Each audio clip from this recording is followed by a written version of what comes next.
Welcome back to What Arty Noobs with General Disturbance.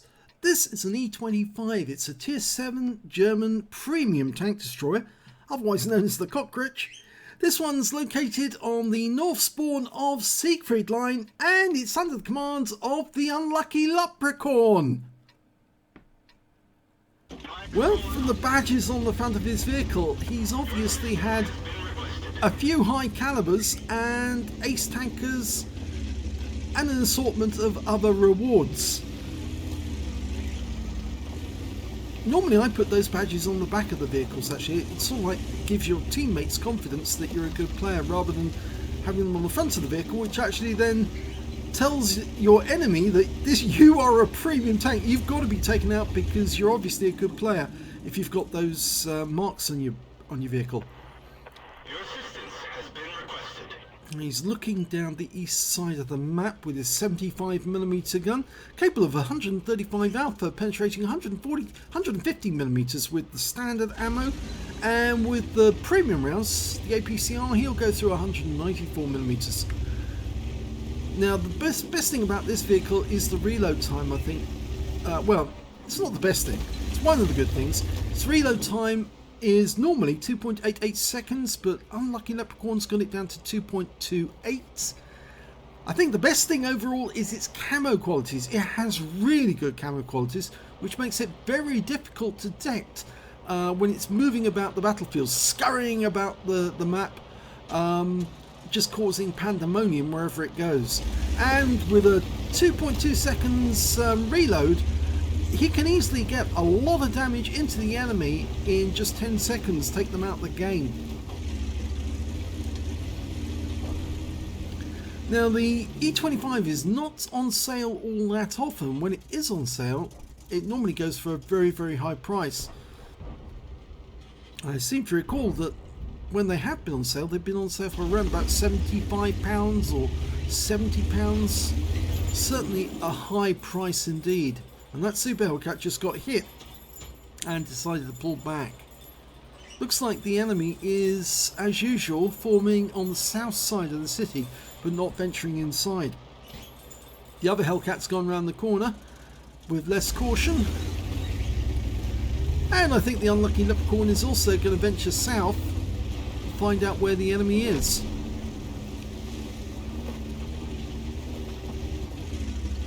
Now, the E25 was part of the Entwicklung series, and he has been spotted. They never actually built any prototypes, but they were developing this design towards the end of the war. You know, as the Entwicklung series were a series of standard designs which the Germans were putting together to make standardized weapons of different classes. You can see a number of enemy tanks, but none he can get shots on at the moment, so he's relocating. You could say in many ways that the E25 was sort of an upgrade on the Hetzer, the Jagdpanzer 38T as it was truly named, because they weren't called Hetzers all that often by the Germans. They were mostly called Jagdpanzer 38s. Okay, he's got a good position here. He can hit that VK, and he starts hitting him with standard rounds, and he's getting nice penetrations. Enemy armor is hit. Enemy armor is damaged. Nope, that one didn't go through. Penetrate your armor. That one missed, that went into the gravel. He's getting a bit of dispersion at high range, and none of those shots hit. Should be able to hit that Super Hellcat though. And he does, and he gets the kill as well. That's his first kill. Through the Dragon's Teeth into the field.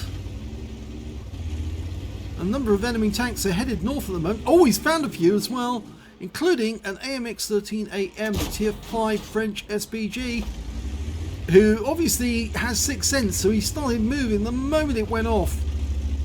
That 3-second delay, he knows that he's being hunted, and unfortunately for him, it is an E25. He turns to face us, but he's wiped out with one round. Now somebody saw us, and it was the E25 on the enemy team who's out in the field behind that bunker. Unlucky Leprechaun turns around. I think he's going to try and engage some of the other enemy tanks out there. And he found the P-43. behind the other bunker.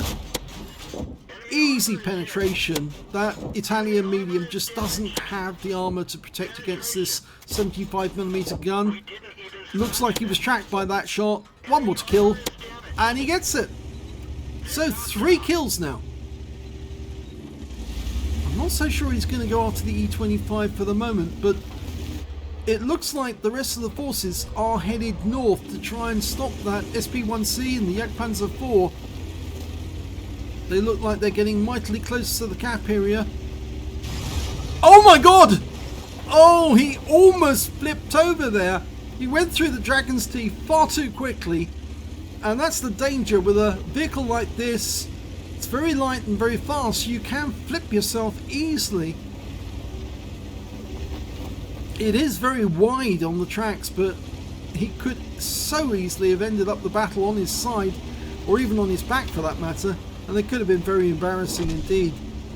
But he managed to make it through, and now he's got to try and engage the enemy tanks. Unfortunately, their SP1C just killed our Jackson, and he's just up ahead, and there's the Jagdpanzer IV. Who does he go for first? He's been spotted. I think he's been spotted by the SP1C. Yes, there's to his right. Deal with that guy first. Okay, he locks on, and he's just going in to brawl with this guy face to face. He rams him for 238, which is what, 2 shots worth. Gets his gun on the target. Now the problem is the SP1C can traverse faster at close range, but at further range he can't. And there's the kill. So that's his 4th kill. Now he needs to kill the Jagdpanzer IV. Should be an easy one shot. Yep, straight into the engine bay. Well, in fact, actually the engine on the Jagdpanzer IV is not there. It's not, as far as I remember. It's the gearboxes at the front, isn't it? So it might be the engine at the rear. Now, why is he turning back to his own cap?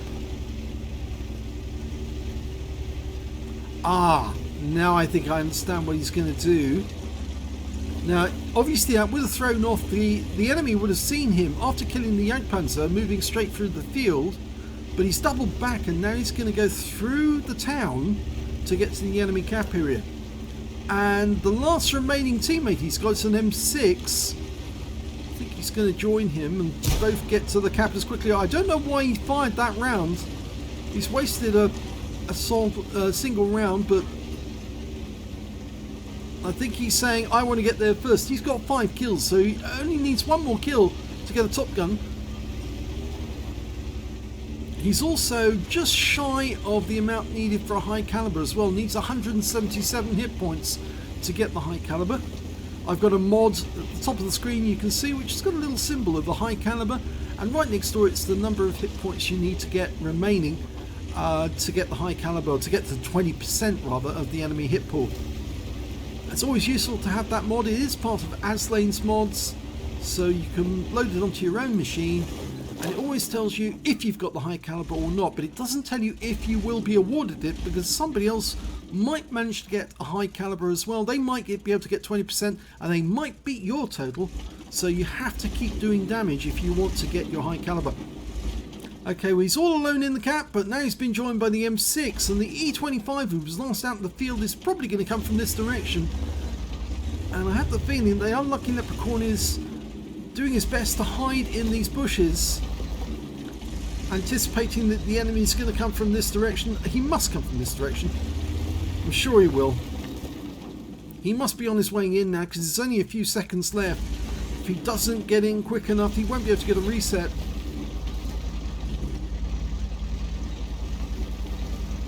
Unlucky Leprechaun trying to traverse to get his gun to bear. 3 seconds. 2, 1. Here he comes! They've won by capping, but can he get the kill? First shot in. Second shot in the grace period. He gets the top gun, and the M6 rubs it in by pushing the wreck. And it looks like he might have the high caliber too. So well done there to Unlucky Leprechaun. Let's have a look at the end of battle stats. Here's the end of battle results for that game. It was a second class tanker for the unlucky Leprechaun in the E25. He managed to get a fire effect for doing more damage than the hit points to his own vehicle, a bruiser medal for getting at least 5 critical hits. He got 5 exactly. He did get the high caliber for dealing the most damage in the game with that last kill, and he also got a top gun for getting at least 6 kills in the game, and his win rate from the battle was 4,782, which was very satisfactory and super unicum. Let's have a look at the team score. 2,338 hit points of damage. He was really very nearly beaten by the SP1C on the enemy team, who had 2,030 hit points, but he did manage to get the high caliber, and he also managed to get the highest number of kills with 6, the next highest scorer being the SP1C with 4 kills, 3 kills to the Jagdpanzer 4 and also to the T150 on his own team. When it came to base XP, he was the only one who managed to get over 1,000, 1,091 base XP to him. T150 managed 779, and the Panzer IV Schmalten, managed to get 699 XP alongside the Valiant, got the same value. He fired 29 rounds in that game, got 21 direct hits, 18 penetrations, damage of 2,338 hit points, of which 1,227 were at more than 300 meters. He received 2 hits. I'm afraid one was penetration, one non-penetration, and he blocked damage of 220 hit points in total. 1 enemy vehicle was spotted, 7 enemy vehicles were damaged, 6 were killed, and 401 hit points of spotting assist, and 60 capture points in the cap. On a premium count, he earned 65,550 credits, got 13,438 from holiday ops, total of 78,988 credits, and after repair, ammunition, resupply and consumables, he took away 45,834 credits profit. He got 1,636 XP times 2 for the first victory, 3,274 from holiday ops, 327 for this being a premium vehicle, and took away 6,874 experience points altogether. He says the adventures of an E25 Part 6 last second Top Gun. Well, in fact, actually it wasn't a last second Top Gun because the clock had already run out. Yes, you'd already captured the cap, and well, the last second bit was that the kill was in the grace period, the 5-second period directly after capture, during which either the enemy can try and restore and get a kill to actually reset the cap, or if the cap is still running, or if the cap has actually gone in your favor and you get that last kill, it counts, and therefore you can then get your rewards if you're actually after a medal or a high caliber or something like that. But very well done by the unlucky Leprechaun. He managed to squeeze those 2 rounds in just in time to ensure that he got his high caliber and his Top Gun, and of course he won the game for his team. I hope you enjoyed that replay. If you did, please give this video a like, do subscribe to our channel, leave a comment down below because it feeds the algorithms, and thank you for watching.